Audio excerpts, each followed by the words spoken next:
Perhaps you have a child, 11, 12, 13, 14 years old, who's not the most popular kid in the class. I'm sure that you do. There are so many. And they feel bad. They're not in the in crowd. They're not really, quote, making it. They don't have as many friends.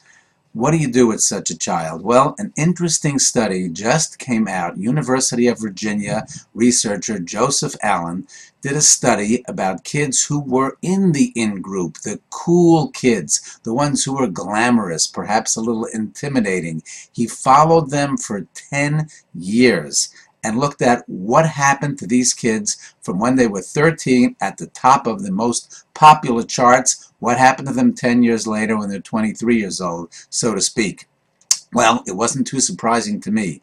Coolness at 13 does not translate into success at 23 years old. As a matter of fact, 40% of those kids were more in trouble with drugs and alcohol than were the good, quiet kids at school. 22% of them were more in trouble with criminal activity 10 years later than the other kids.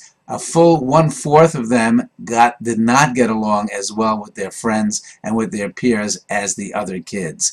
If you've got a kid like that who's not the most popular and is feeling bad about it, how do I get into the in-group? I'm trying to be cool. I'm trying to look cool. I'm trying to act cool. I'm trying to do everything just to get some attention. Perhaps, just maybe, show them this study and they can understand there is a future.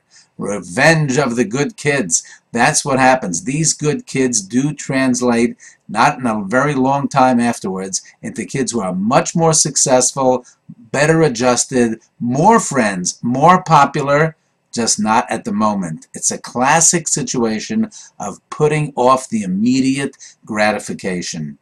And it's one of the most important lessons that we can teach our kids. You may not get the immediate gratification, but if you wait, and if you work hard, there's a big payoff in the future. Be the bookworm.